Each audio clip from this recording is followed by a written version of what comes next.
News live കൊച്ചിയിലേക്ക് സ്വാഗതം. ഈ വാർത്തകൾ നിങ്ങൾക്കായി അവതരിപ്പിക്കുന്നത് ല്യൂടെക് solar solutions, powered by Mayil food stuffs, Mookkannoor, city tower, city wear and city shoes, Angamaly and Cochin Kalabhavan Angamaly franchise. തിരഞ്ഞെടുപ്പ് വർഷത്തിൽ ജനകീയ പദ്ധതിക്ക് സർക്കാർ.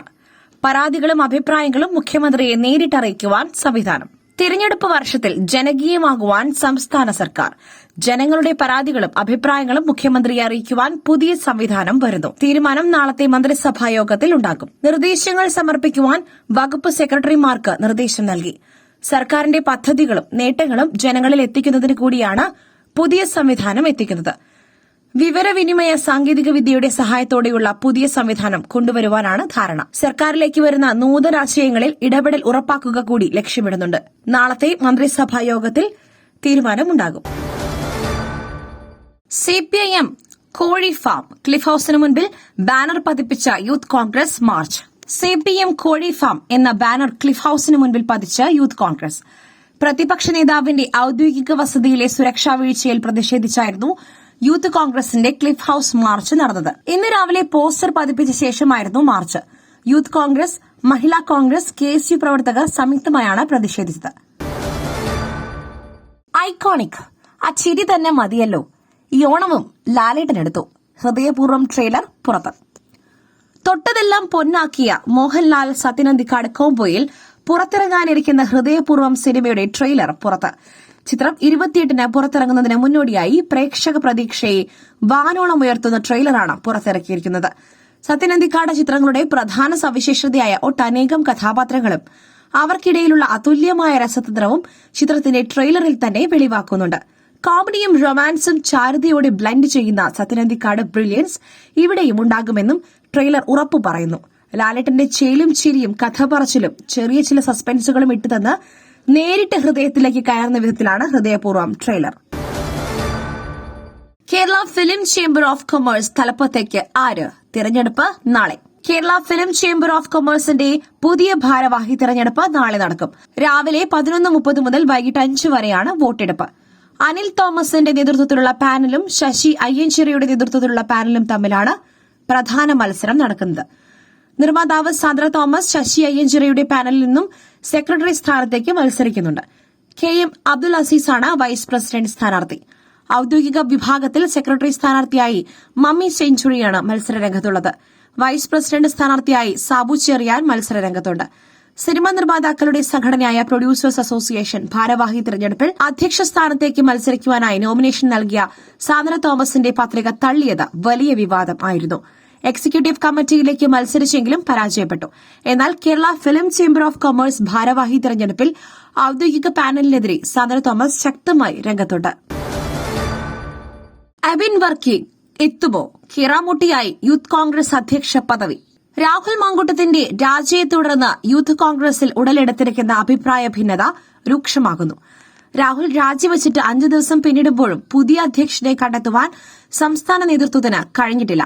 നിലവിൽ വൈസ് പ്രസിഡന്റായ അബിൻ വർക്കിയെ അധ്യക്ഷനാക്കണമെന്ന ആവശ്യം ശക്തമായതോടെയാണ് കോൺഗ്രസിൽ അഭിപ്രായ ഭിന്നത രൂക്ഷമായത്. സംസ്ഥാനത്ത് അഭിപ്രായ ഐക്യമുണ്ടാക്കി ഒറ്റപ്പേര് ദേശീയ നേതൃത്വത്തിന് സമർപ്പിക്കുവാനാണ് ഹൈക്കമാൻഡ് നിർദ്ദേശം. അബിൻ വർക്കിയെ അധ്യക്ഷനാക്കണമെന്നും അതാണ് സംഘടനാ കീഴ്വഴക്കമെന്നും ആവർത്തിക്കുകയാണ് യൂത്ത് കോൺഗ്രസ് സംസ്ഥാന കമ്മിറ്റിയിലെ ഒരു വിഭാഗം നേതാക്കൾ. സംസ്ഥാന യൂത്ത് കോൺഗ്രസ് അധ്യക്ഷനെ കണ്ടെത്തുവാനുള്ള ചർച്ചകൾ ഇന്നാണ് വീണ്ടും പുനരാരംഭിച്ചത്. സിനിമയിലെ നഷ്ടക്കണക്ക് ഇനി പുറത്തുവിടില്ല, പ്രൊഡ്യൂസേഴ്സ് അസോസിയേഷൻ. സിനിമയിലെ നഷ്ടക്കണക്ക് ഇനി പുറത്തുവിടില്ലെന്ന് നിർമ്മാതാക്കളുടെ സംഘടനയായ പ്രൊഡ്യൂസേഴ്സ് അസോസിയേഷൻ. പുതിയ ഭരണസമിതിയുടേതാണ് തീരുമാനം.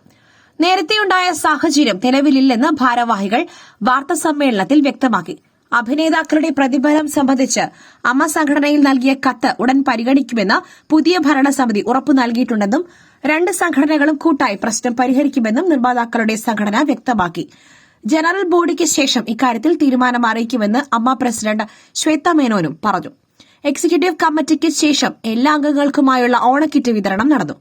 അംഗങ്ങൾക്കുള്ള ഓണക്കിറ്റ് വിതരണം അമ്മ പ്രസിഡന്റ് ശ്വേത മേനോൻ നിർവഹിച്ചു. ചടങ്ങിൽ ശ്വേത മേനോനെ പ്രൊഡ്യൂസേഴ്സ് അസോസിയേഷൻ ആദരിച്ചു.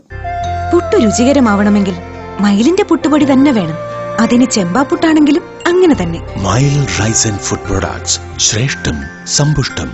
പിതാവിന്റെ അഴുകിത്തുടങ്ങിയ മൃതദേഹവും ഉന്തുവണ്ടിയിൽ വച്ച് വഴിയരികിൽ നിൽക്കുന്ന നിസ്സഹായരായ 2 കുട്ടികൾ. അച്ഛനെ അടക്കണമെന്ന് മാത്രം ആവശ്യം, യാചന കണ്ണു നനയിച്ച ചിത്രം. സൈബർ ഇടത്തിൽ വേദന പരത്തി അച്ഛന്റെ മൃതദേഹവും ഉന്തുവണ്ടിയിലേന്തി നിസ്സഹായരായി നിൽക്കുന്ന 2 ആൺകുട്ടികളുടെ ചിത്രം. ഉത്തർപ്രദേശിലെ മഹാരാജ്ഗഞ്ച് ജില്ലയിൽ നിന്നുള്ള വേദനിപ്പിക്കുന്ന ചിത്രമാണ് വൻതോതിൽ പങ്കുവയ്ക്കപ്പെടുന്നത്. രോഗിയായ അച്ഛൻ മരിച്ചപ്പോൾ മൃതദേഹം എന്തു ചെയ്യണമെന്നറിയാതെ കയ്യിൽ ഒന്നിനും പണമില്ലാതെ തകർന്നു നിൽക്കുന്ന 15 വയസ്സിൽ താഴെ മാത്രം പ്രായമുള്ള ആൺകുട്ടികളാണ് ചിത്രത്തിലുള്ളത്. ചെറുപ്പത്തിൽ തന്നെ അമ്മയെ നഷ്ടപ്പെട്ട 2 കുട്ടികൾ അച്ഛന്റെ മരണശേഷം 2 ദിവസം ആരോരുമില്ലാതെ അലയുകയായിരുന്നു. അച്ഛന്റെ ശരീരമെങ്കിലും ദഹിപ്പിക്കുവാൻ ഇവർക്ക് സഹായം ലഭിച്ചത് മൃതദേഹം അഴുകി തുടങ്ങിയതിന് ശേഷമാണ്. ബന്ധുക്കളും നാട്ടുകാരും കൈയൊഴിഞ്ഞപ്പോൾ ഇവർക്ക് സഹായം ലഭിച്ചത് 2 അപരിചിതരിൽ നിന്നാണ്. കഞ്ചാവും മൊബൈൽ ഫോണും എത്തിക്കുവാൻ വിദഗ്ധ സംഘം. കണ്ണൂർ സെൻട്രൽ ജയിലിൽ എന്തും നടക്കും. കേരളത്തിൽ യുവാക്കൾ പലതരത്തിലുള്ള ജോലി സാധ്യതകൾ വികസിപ്പിച്ചിട്ടുണ്ട്. സ്റ്റാർട്ടപ്പുകൾ ആരംഭിച്ച് ലോകത്തെ തന്നെ ഞെട്ടിപ്പിച്ചിട്ടുണ്ട്. എന്നാൽ 1 രൂപ പോലും മുതൽ മുടക്കില്ലാത്തൊരു തൊഴിൽ മേഖല വികസിപ്പിച്ച വാർത്തകളാണ് കണ്ണൂരിൽ നിന്നും വരുന്നത്. ജയിൽ പുള്ളികൾക്ക് ആവശ്യമായ ചില സാധനങ്ങൾ മതിലിന് പുറത്തുനിന്നും എറിഞ്ഞു കൊടുക്കുക എന്നതാണ് പുതിയ തൊഴിൽ. കണ്ണൂർ സെൻട്രൽ ജയിലിൽ കിടക്കുന്ന തടവുകാരുടെ ബന്ധുക്കളും അവരുടെ സ്വന്തക്കാരും മറ്റും ഏൽപ്പിക്കുന്ന വസ്തുക്കളാണ് ഇങ്ങനെ പണം കൈപ്പറ്റി ഉള്ളിലെത്തിക്കുന്നത്. ഈ തൊഴിലിന് ഒരു ഏറിന് 1000 രൂപയാണ് ലഭിക്കുന്ന വരുമാനം. ജയിലിനുള്ളിലേക്ക് പ്രവേശിപ്പിക്കുവാൻ പറ്റാത്ത എന്തും ഇത്തരം വിദഗ്ധർ ജയിലിനുള്ളിലേക്ക് എറിഞ്ഞു കൊടുക്കും. കഴിഞ്ഞ ദിവസം മൊബൈൽ എറിഞ്ഞു കൊടുക്കുന്നതിനിടെ പിടിയിലായ പനങ്കാവ് സ്വദേശിയായ അക്ഷയാണ് ഈ തൊഴിലിനെക്കുറിച്ച് പോലീസിനോട് വെളിപ്പെടുത്തിയത്. ദേശീയപാതയോരത്താണ് കണ്ണൂർ സെൻട്രൽ ജയിൽ പ്രവർത്തിക്കുന്നത്. ഒരു സ്പോർട്സ് മാന്റെ കൌശലവും കൃത്യതയുമാണ് ആകെ കൈമുതലായി വേണ്ടത്. ജയിലിനുള്ളിലേക്ക് ലഹരി വസ്തുക്കൾ എറിഞ്ഞു കൊടുക്കുന്നതിനായി വൻ സംഘം തന്നെ പ്രവർത്തിക്കുന്നതായാണ് വെളിപ്പെടുത്തൽ.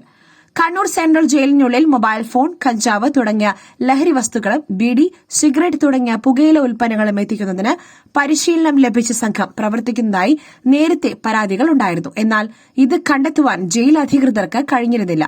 തടവ് പുള്ളികളുടെ നിയന്ത്രണത്തിലാണ് കണ്ണൂർ സെൻട്രൽ ജയിലെന്നും ജീവനക്കാരുടെ സഹായത്തോടെയാണ് മൊബൈൽ ഫോണും മറ്റും ജയിലിനുള്ളിൽ എത്തുന്നതെന്നും നേരത്തെ ആരോപണമുണ്ടായിരുന്നുവെങ്കിലും ഇതിൽ കർശന നടപടികൾ സ്വീകരിക്കുവാൻ ജയിൽ വകുപ്പും തയ്യാറാവാറില്ല. ഗോവിന്ദച്ചാമിയുടെ ജയിൽ ചാട്ടത്തോടെയാണ് ജയിലിനുള്ളിലെ പരിശോധന കർശനമാക്കിയത്. മറ്റൊരു വാർത്തയുമായി കണ്ടുമുട്ടുന്നതുവരെ നന്ദി, നമസ്കാരം.